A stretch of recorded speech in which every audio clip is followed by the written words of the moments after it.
Shalom, kembali berjumpa di dalam program Bible Study Online CK7 pada malam hari ini, di mana kita akan membahas tentang bagaimana Daud mendapatkan sebuah kabar yang baik tentang usaha-usaha mencelakakan dia dari orang-orang yang setia kepada Daud.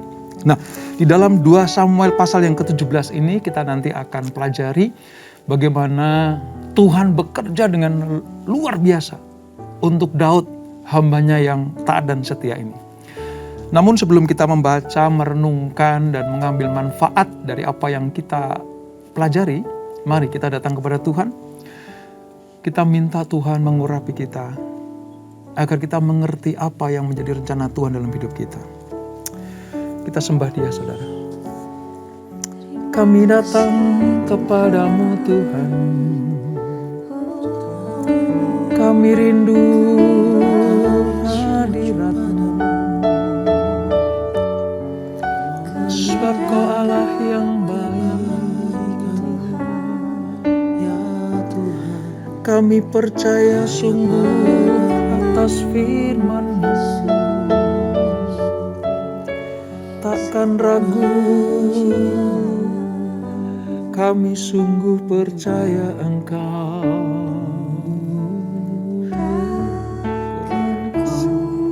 Ragu Tuhan,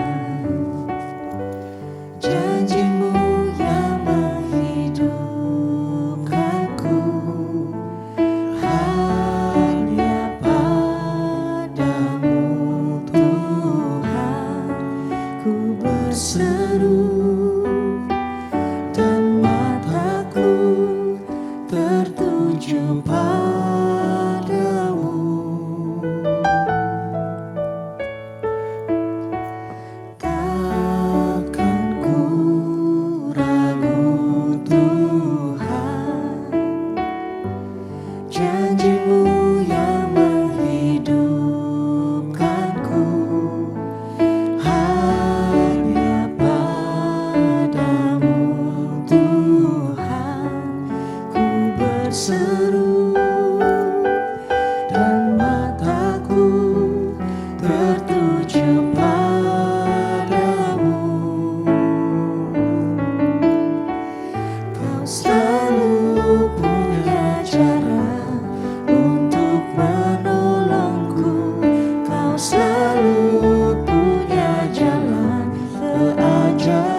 segala perbuatanmu, dan ku tenang di dalam caramu, dan ku tenang di dalam caramu, dan ku tenang di dalam caramu.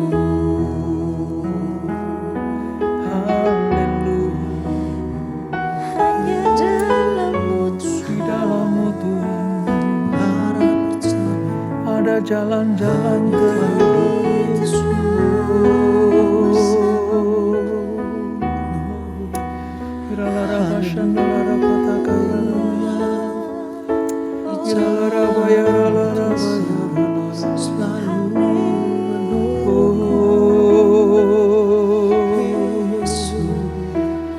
sebab hanya Kau Tuhan, hanya Kau Yesus, penolong kami yang sungguh, tiada yang lain, tiada yang lain. Kau telah buktikan cintamu padaku, Kau membayarku dengan hidupmu. Ku bersyukur yang ada padaku, semuanya milikmu. Ku persembahkan seluruh hidupku di mezbamu. Hanya Kau yang menjadi tempat jawaban, hanya Kau tempatku berharap. Berjalan bersamamu ku takkan goyah, sebab tangan kasih-Mu tersedia bagiku. Selamanya Kau ku cinta. Amin, Yesus. Kau telah buktikan cintamu padaku, Kau membayarku dengan hidupmu. Ku bersyukur yang ada padaku, semuanya milikmu. Ku persembahkan seluruh hidupku di mezbamu. Hanya Kau yang menjadi tempat jawaban, hanya Kau tempatku berharap. Berjalan bersamamu ku takkan goyah, sebab tangan kasih-Mu tersedia bagiku. Selamanya Kau ku cinta. Hanya Kau yang menjadi tempat jawaban, hanya Kau tempatku berharap. Berjalan bersamamu ku takkan goyah, sebab tangan kasih-Mu tersedia bagiku. Selamanya Kau ku cinta, sebab tangan kasih-Mu tersedia bagiku. Selamanya Kau ku cinta, sebab tangan kasih-Mu tersedia bagiku. Selamanya Kau ku cinta. Amin Tuhan. Hanya Kau yang menjadi sandaran hidup kami. Hanya Engkau satu-satunya pribadi yang mengenal akan setiap kehidupan anak-anak-Mu. Oleh sebab itu kami hanya mau percaya, bersandar, berharap kepada Engkau. Terima kasih Bapa, terima kasih Tuhan Yesus untuk segala sesuatu yang sudah Kau perbuat dalam kehidupan anak-anak-Mu. Sehingga kami bukan hanya mendapatkan keselamatan kekal itu, tapi kami menikmati pemeliharaan-Mu, penyertaan-Mu yang sempurna, bahkan pertolongan dan perlindungan-Mu. Terima kasih Bapa, terima kasih Tuhan Yesus, terima kasih Roh Kudus. Kami akan melanjutkan pembelajaran kami, urapi kami, supaya kami mengerti apa maksud Tuhan di dalam setiap firman yang kami pelajari, untuk kami terapkan dalam kehidupan kami anak-anak-Mu. Urapi kami semuanya, dalam nama Yesus. Mari yang siap belajar firman Tuhan, sama-sama kita katakan, amin. Baik, kita akan membaca dari 2 Samuel pasal yang ke-17, saudara. Alkitab kita halaman sekitar 348. Kita akan membaca ayat 1 sampai ke 14 terlebih dahulu. Karena ini kisahnya bagaimana dalam pelarian Daud yang terpaksa harus keluar dari Yerusalem, keluar dari kerajaannya, karena Absalom anaknya itu kudeta bapaknya. Ya, mendongkel kedudukan kerajaan di dalam tahta Daud ini. Sehingga terpaksa Daud keluar dari Yerusalem. Di dalam pelariannya Tuhan menyertai, Tuhan melindungi, Tuhan memberikan cara-cara yang terbaik supaya Daud keluar dari masalah yang dihadapi. Nah, salah satu masalah itu saudara adalah bagaimana Absalom berusaha untuk menyerang Daud dan pasukannya.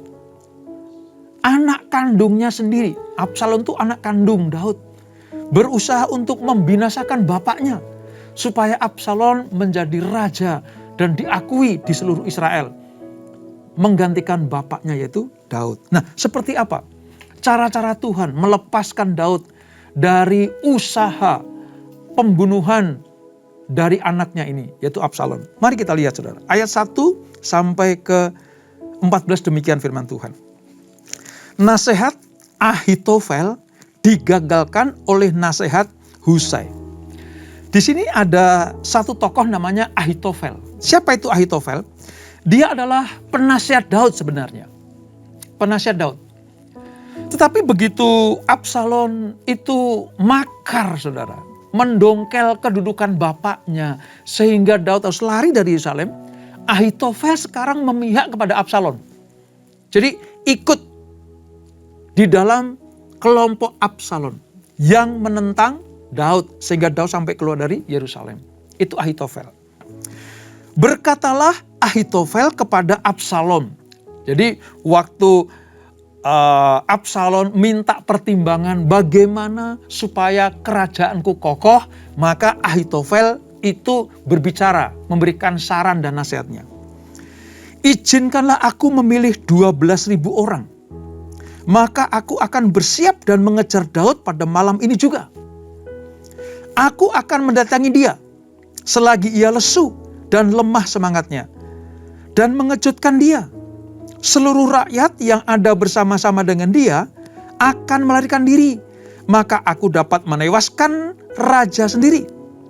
Demikianlah aku akan membawa pulang seluruh rakyat itu kepadamu, seperti seorang mempelai perempuan kembali kepada suaminya. Jadi engkau mencari nyawa satu orang saja. Maksudnya ini Daud saudara. Ya. Sedang seluruh rakyat tetap selamat. Perkataan ini disetujui oleh Absalom dan oleh semua tua-tua Israel. Ini nasihat Ahitofel kepada Absalom tentang pengejaran kepada Daud. Luar biasa.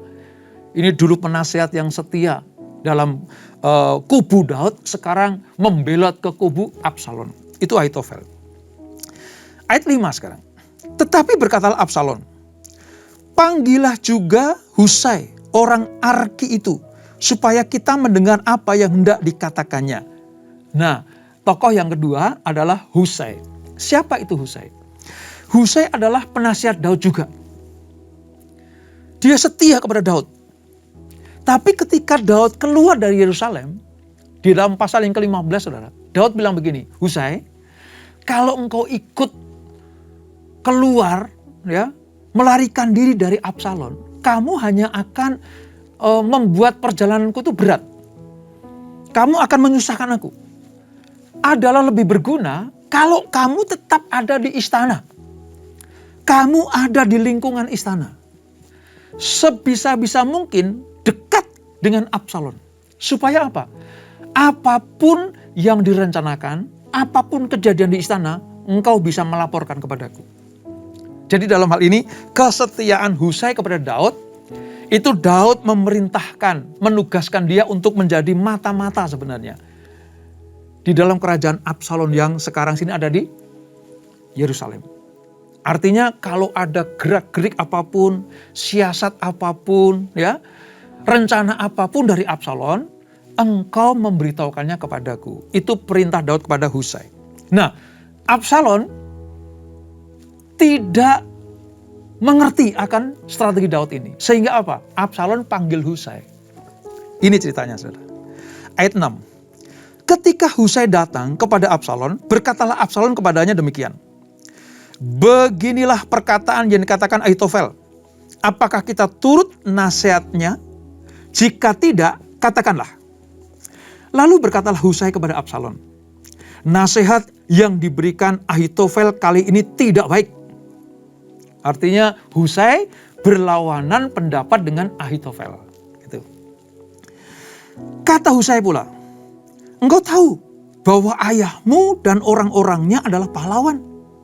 Dan bahwa mereka sakit hati seperti beruang yang kehilangan anak di padang. Lagi pula, ayahmu adalah seorang prajurit sejati. Ia tidak akan membiarkan rakyat tidur. Tentulah ia sekarang bersembunyi dalam salah satu lubang atau di salah satu tempat. Apabila pada penyerangan pertama beberapa orang tewas dan ada orang mendengar hal itu, maka orang akan berkata, rakyat yang telah mengikuti Absalom sudah menderita kekalahan. Maka seorang gagah perkasa sekalipun yang hatinya seperti hati singa akan tawar hati sama sekali. Sebab seluruh Israel tahu bahwa ayahmu itu seorang pahlawan. Dan orang-orang yang bersama-sama dia adalah orang gagah perkasa. Sebab itu, kunasihatkan. Suruhlah seluruh Israel dari Dan sampai Berseba berkumpul kepadamu. Seperti pasir di tepi laut banyaknya. Dan engkau sendiri juga harus turut bertempur. Apabila kita mendatangi dia di salah satu tempat, di mana ia terdapat, maka kita akan menyergapnya seperti embun jatuh ke bumi. Sehingga tidak ada yang lolos, baik dia maupun orang-orang yang menyertainya. Dan jika ia mengundurkan diri ke suatu kota, maka seluruh Israel akan mengikat kota itu dengan tali. Dan kita akan menyeretnya sampai ke sungai. Sehingga batu kecil pun tidak terdapat lagi di sana. Ini nasihat Husai kepada Absalom. Apa yang terjadi? Mari kita lihat ayat 14. Lalu berkatalah Absalom dan setiap orang Israel. Nasihat Husai orang Arki itu lebih baik daripada nasihat Ahitofel. Sebab Tuhan telah memutuskan bahwa nasihat Ahitofel yang baik itu digagalkan.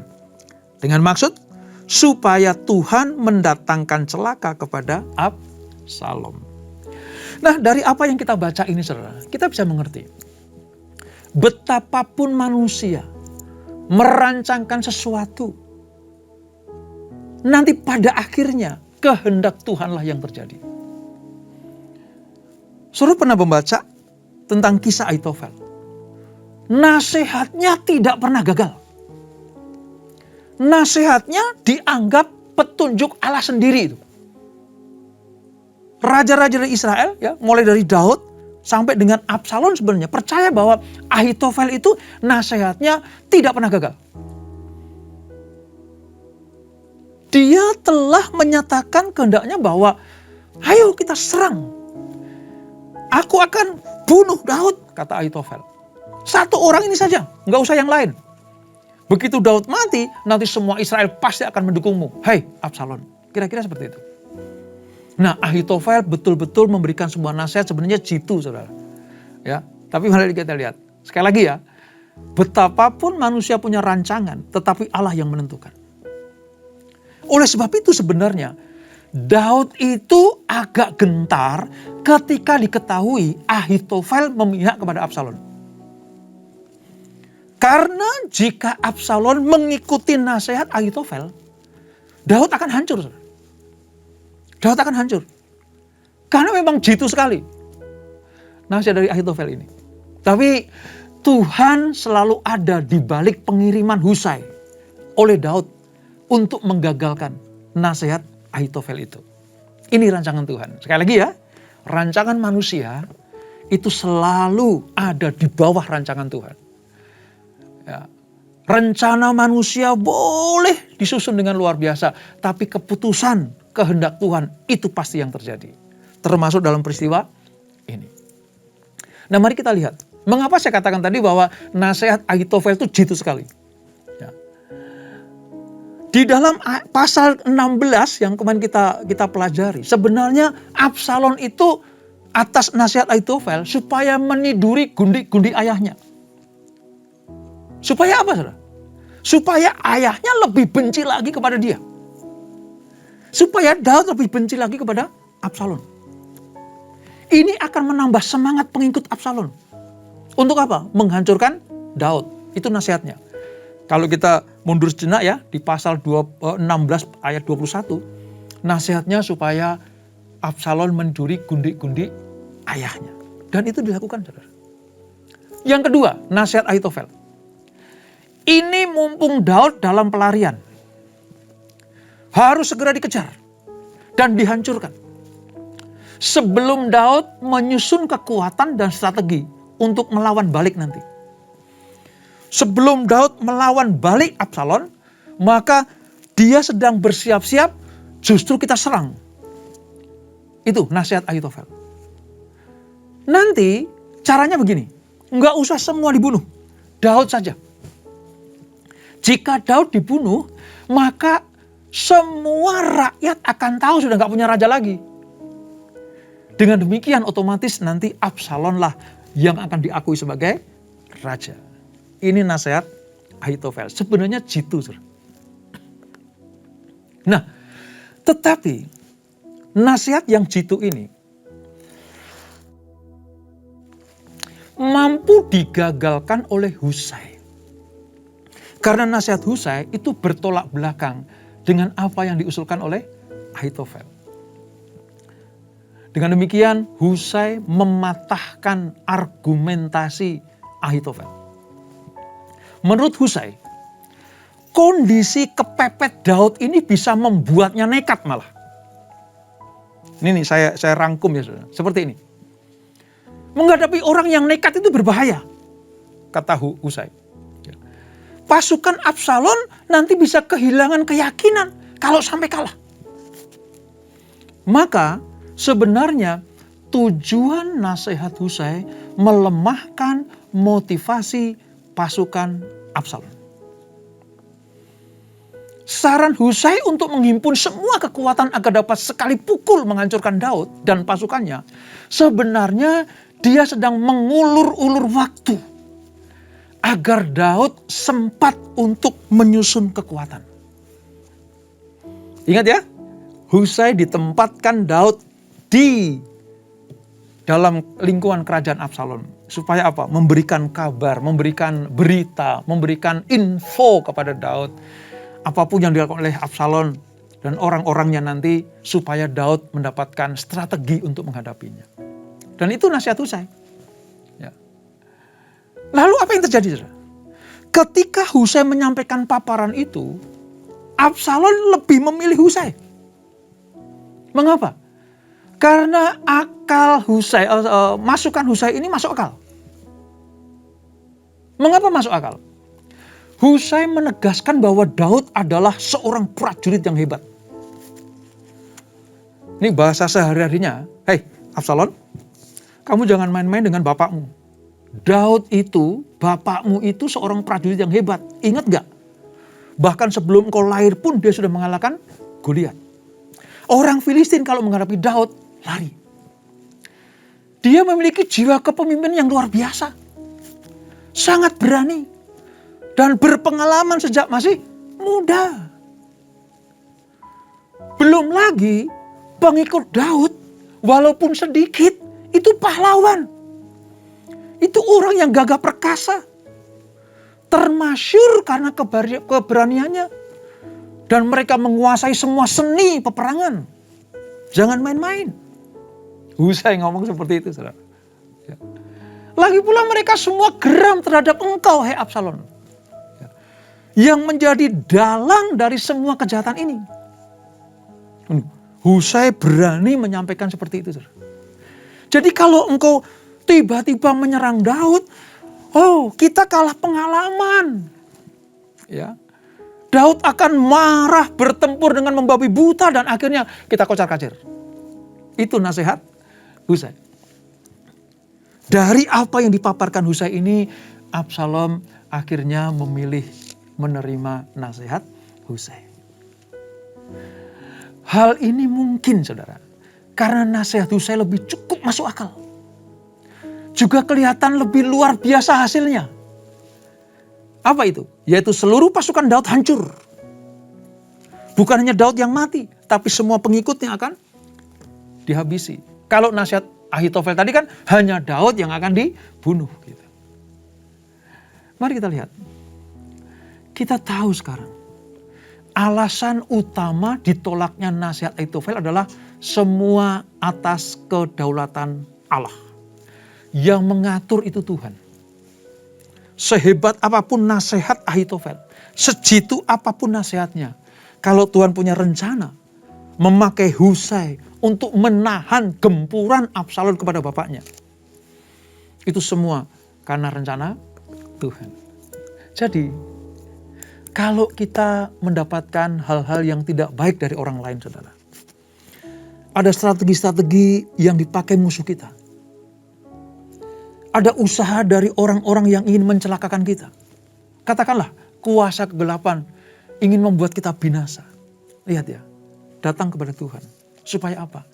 Menggagalkan semua rencana dan siasat si jahat itu. Ini maksudnya, saudara. Kita melihat bahwa Ahitofel itu gak pernah gagal. Bayangkan itu.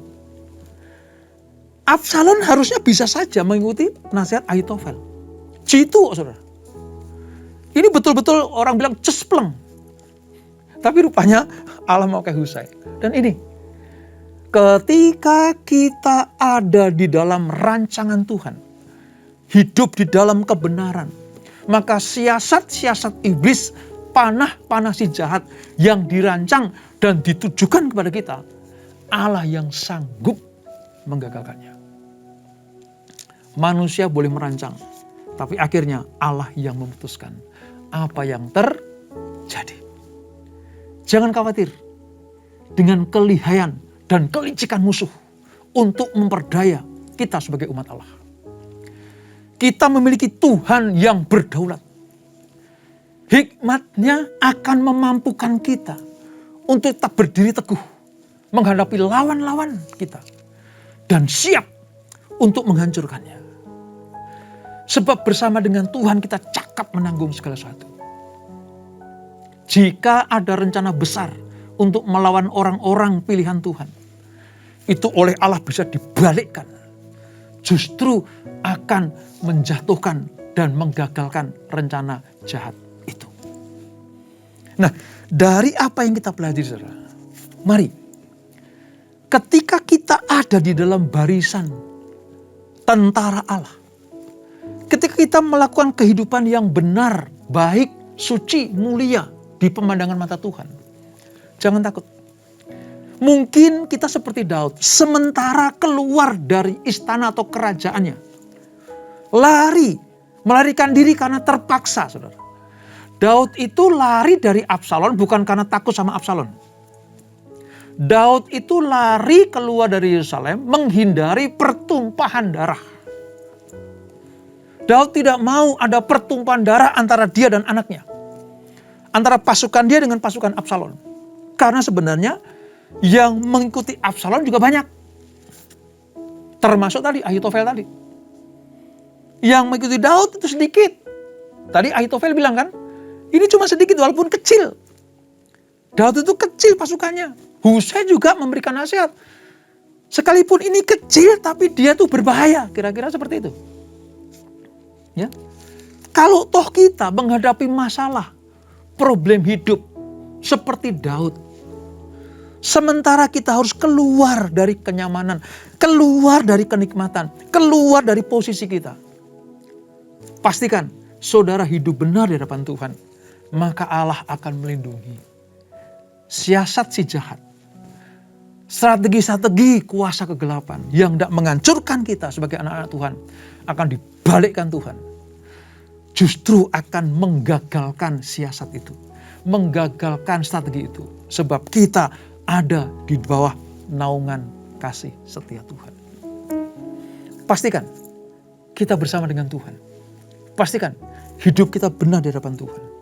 Pastikan kita menyenangkan hati Tuhan. Maka Dia yang bertanggung jawab atas seluruh kehidupan kita. Dan luar biasa. Pernah saya katakan kan saudara, bahwa Daud itu strategi perangnya luar biasa. Dia kadang berpikiran mendahului zamannya. Apa artinya? Daud tahu persis. Di barisan Absalom ada Ahitofel. Mau tidak mau aku harus memasukkan, menyusupkan orang yang dipercaya juga oleh Absalom. Siapa itu? Husai. Selain kita berserah kepada Tuhan, mintalah hikmat kepada Tuhan. Untuk apa? Supaya kita bisa menyusun strategi. Dalam pelariannya, Daud tidak serta-merta hanya berserah kepada Tuhan. Bukan hanya melulu serahkan masalahnya kepada Tuhan. Tapi Daud juga menyusun strategi. Tapi strategi yang dihasilkan atas petunjuk Tuhan. Makanya ketika Husai pengen ikut keluar bersama dengan Daud keluar dari Yerusalem, Daud berkata, kamu jangan ikut aku. Kalau kamu memang setia kepadaku, kamu tetap ingin mengabdi kepadaku, jadilah kamu mata-mataku untuk di istana Absalom. Dan terjadi, saudara. Ternyata Absalom betul-betul percaya atas nasihat Husai. Ini yang kita pelajari. Rencana jahat apapun dari kuasa kegelapan, kalau kita tetap tinggal di dalam Tuhan, maka kita sanggup melawan dan mengalahkannya. Dan saudara tahu, kepada orang yang pelin-pelan seperti Ahitofel, akhir hidupnya apa, saudara? Bunuh diri. Ahitofel yang sudah percaya diri, semua nasihatnya jitu, tidak pernah gagal. Tapi begitu nasihat ini diberikan kepada Absalom, anak Daud, dia berpikir dengan berpihak kepada Absalom, maka kedudukannya akan semakin tinggi. Bukannya sebagai penasehat, aku akan menjadi orang kedua dari Absalom. Namun Allah lihat, membuat keadaan Ahitofel itu tidak menjadi semakin baik, tapi malah buruk, bahkan tragis. Sebab dengan ditolaknya nasihat Ahitofel oleh Absalom, Ahitofel mengakhiri hidupnya dengan bunuh diri. Saya mau katakan, tetap setialah kepada Tuhan. Seperti Husai setia kepada Daud. Dan dipakai Tuhan untuk menyusun strategi bagi keselamatan Daud. Orang yang taat setia, mengabdi kepada Raja di atas segala Raja, yaitu Tuhan Yesus Kristus, maka mendapatkan kehidupan yang kekal dan berkat-berkat yang diperlukan. Serta penyertaan Tuhan selalu sempurna dalam kehidupannya.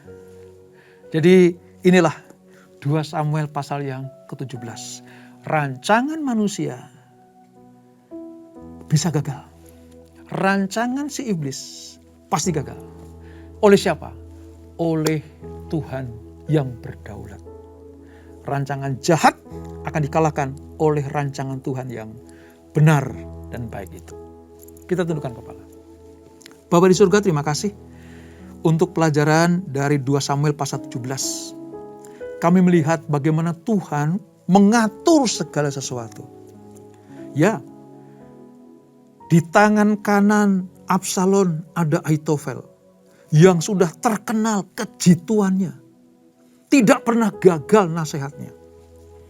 Tapi pada hari itu, dia tidak mendapatkan persetujuan dari Absalom. Sehingga nasihat Ahitofel digagalkan, digugurkan oleh nasihat Husai. Sepintas memang manusia dua ini, Ahitofel dan Husai, memiliki kepandaian yang luar biasa. Tetapi di balik itu ada tangan Tuhan yang kuat yang mengatur segala sesuatu. Sehingga apa? Daud terluput dari rancangan jahat Absalom anaknya. Kami belajar, kalau kami dimusuhi oleh iblis, iblis mengincar kami untuk kami dibinasakan, untuk membuat kami dicuri sukacita kami. Kami punya strategi yang benar di hadapan Tuhan. Karena bersama dengan Tuhan, kami cakap menanggung segala sesuatu. Oleh sebab itu Bapak, kami mau taat setia kepada Engkau. Hidup benar, supaya kami aman dalam perlindungan Tuhan. Musuh-musuh kami dibuat kocar-kacir oleh Tuhan. Strategi-strategi si jahat akan dirusak oleh kuasa Allah sendiri. Sebab siapa yang melawan Allah tidak akan pernah bisa memenanginya. Terima kasih Bapak. Terus kami mau hidup di dalam rencana dan rancangan-Mu. Kami percaya lewat pembelajaran ini kami akan semakin mengasihi Tuhan. Mencintai Yesus, Raja di atas segala raja itu. Seperti Husai tetap setia kepada Daud, maka dipakai Tuhan dengan luar biasa. Demikianlah kami tetap setia kepada Tuhan Yesus, maka kami akan dipakai Tuhan dengan luar biasa. Menggagalkan rancangan si jahat itu. Berkati kami semuanya, berkati keluarga demi keluarga. Berkati yang join di Bible Study Online CK7 ini. Semuanya semakin mengerti firman Allah dan semakin mencintai Tuhan. Sebelum kami berpisah, kami siapkan hati kami terima berkat yang daripada-Mu. Kekasih Kristus, arahkan hatimu kepada Tuhan. Terimalah berkat, kasih anugerah dari Allah Bapa yang berlimpah-limpah. Di dalam anaknya yang tunggal Tuhan Yesus Kristus. Dan persekutuan yang mandi dalam Roh Kudus menyertai kita semuanya. Mulai saat ini sampai Maranatha. Tuhan Yesus datang yang kedua kali menjemput kita semuanya. Bertemu di awan-awan yang permai. Menikmati kemuliaan kekal sampai selama-lamanya. Yang diberkati, sama-sama kita katakan amin, amin. Tuhan Yesus memberkati.